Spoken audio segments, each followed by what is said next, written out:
L'histoire raconte souvent une version sélective des faits. Elle met en lumière certaines figures, et en laisse d'autres dans l'ombre. Aujourd'hui, nous tirons le rideau. Nous révélons un géant méconnu. Son nom était Imhotep, le véritable père de la médecine. Les preuves sont convaincantes. Imaginez l'Égypte ancienne, une terre de sable doré et de pyramides majestueuses, aux alentours de 2650 avant notre ère. 2000 ans, oui, 2 millénaires, avant Hippocrate en Grèce. Imhotep pratiquait déjà la guérison. Qui était cet homme remarquable? Pourquoi son nom n'est-il pas célèbre, pas sur toutes les lèvres des enfants? L'histoire d'Imhotep, c'est une histoire de génie et une histoire d'omission, un récit enfoui par le temps et par les préjugés humains. Rejoignez-moi pour un voyage, retour à l'aube de la science, sur les rives du Nil, où un esprit sans pareil a commencé à percer des secrets, les secrets du corps humain et les principes de la construction. Redécouvrons Imhotep. Imhotep n'était pas qu'une seule chose, il était un univers de talent, un véritable polymathe, un terme que nous utilisons pour les génies, comme Léonard de Vinci. Mais Imhotep est venu avant, des milliers d'années auparavant. Son esprit connaissait peu de limites. Il a servi le pharaon Djéser, un roi de la 3e dynastie égyptienne. Imhotep était son chancelier, son conseiller principal. Imaginez la confiance que cela impliquait, l'intelligence pure requise pour guider un souverain puissant, dans un royaume antique complexe.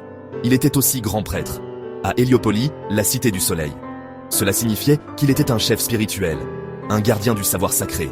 Il étudiait les étoiles, plongeant son regard dans le cosmos. Peut-être se demandait-il, comme nous, quelle était notre place dans l'univers? Scribe, poète, juge, médecin, architecte, astronome, vizir.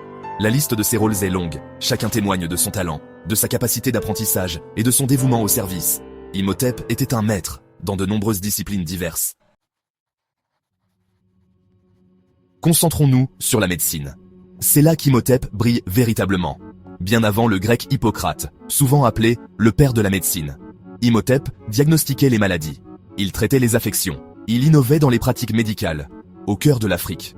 Des textes anciens parlent de lui. Ils décrivent ses méthodes. Il ne se fiait pas uniquement à la magie, ce qui était courant à l'époque. Au lieu de cela, Imhotep utilisait l'observation. Il utilisait la pensée rationnelle.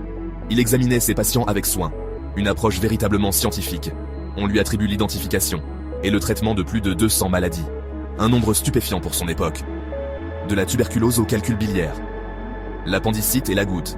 Il comprenait le corps, d'une manière que personne n'avait eue avant lui. Son savoir était profond.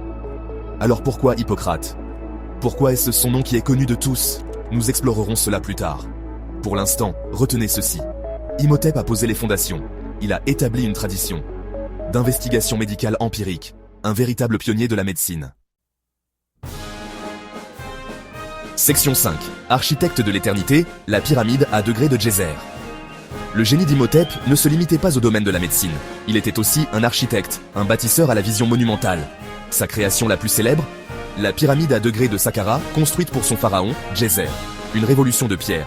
Avant Imhotep, les tombes étaient plus simples. C'étaient des structures en briques crues appelées mastabas. Imhotep eut une idée plus audacieuse.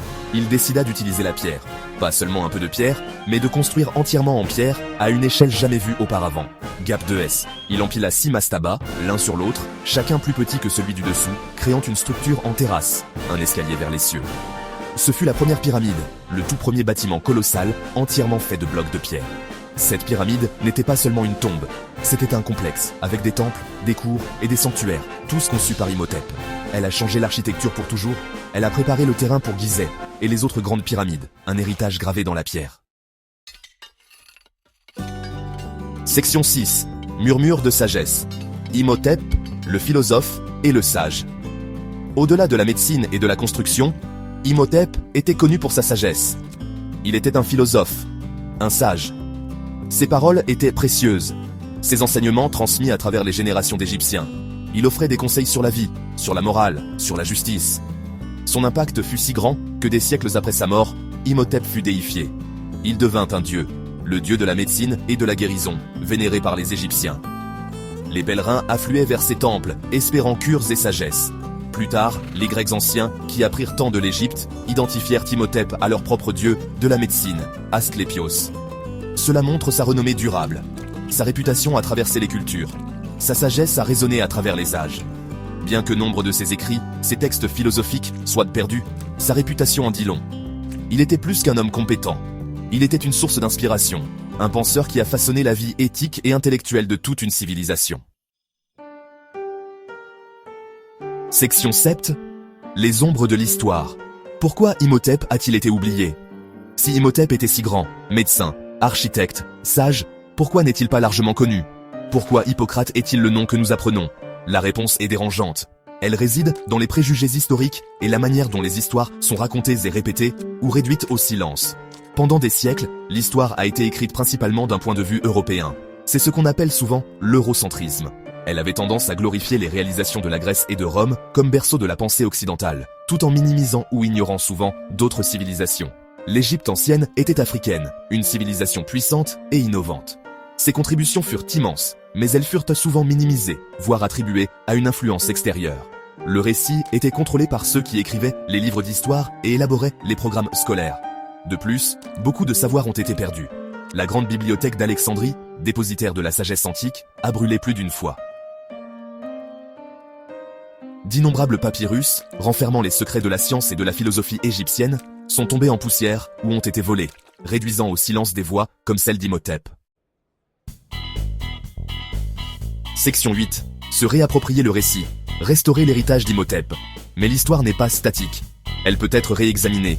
Elle peut être corrigée. Aujourd'hui, les chercheurs travaillent d'arrache-pied pour découvrir ces histoires cachées, pour contester les récits biaisés, pour rendre hommage à qui de droit. L'étoile d'Imhotep brille à nouveau. Archéologues, historiens, égyptologues rassemblent les preuves. Ils traduisent des textes anciens. Ils étudient les monuments. La vérité sur Imhotep et ses incroyables réalisations devient plus claire que jamais. L'image d'un véritable génie. Ce n'est pas seulement l'histoire d'un homme. Il s'agit de reconnaître l'Afrique comme un berceau de la civilisation, une source de connaissances profondes en sciences, médecine, architecture, philosophie et bien plus encore. Il s'agit de restaurer la fierté d'un héritage riche, souvent négligé. Nous devons poser des questions. Qui a écrit l'histoire que nous apprenons? Quelle voix manque? En cherchant ces histoires perdues, nous obtenons une image plus complète, une compréhension plus précise de notre voyage humain commun. Le voyage de la découverte. Section 9. Un phare pour l'avenir. L'importance durable d'Imhotep. Donc, Imhotep, médecin, architecte, philosophe. Un homme qui a vécu il y a plus de 4600 ans. Son héritage n'est pas seulement de l'histoire ancienne. C'est un phare pour aujourd'hui et pour notre avenir. Il nous montre la puissance de l'intellect humain et de la curiosité. Il nous rappelle que le génie peut surgir dans n'importe quelle culture, à n'importe quel moment de l'histoire. Que les grandes idées ne sont pas limitées par la géographie ou la couleur de peau. Son histoire nous met au défi d'élargir nos perspectives. Ce souvenir d'Imhotep est vital. Cela corrige une vieille injustice. Cela honore un esprit brillant. Cela célèbre la contribution de l'Afrique à la somme des connaissances humaines. Cela nous inspire à chercher la vérité, même lorsqu'elle est enfouie profondément sous des couches de suppositions. Que son histoire enflamme votre curiosité. Remettez en question les récits que vous entendez. Explorez les recoins oubliés de notre passé collectif. Imhotep, le véritable père de la médecine, un héros universel de la science.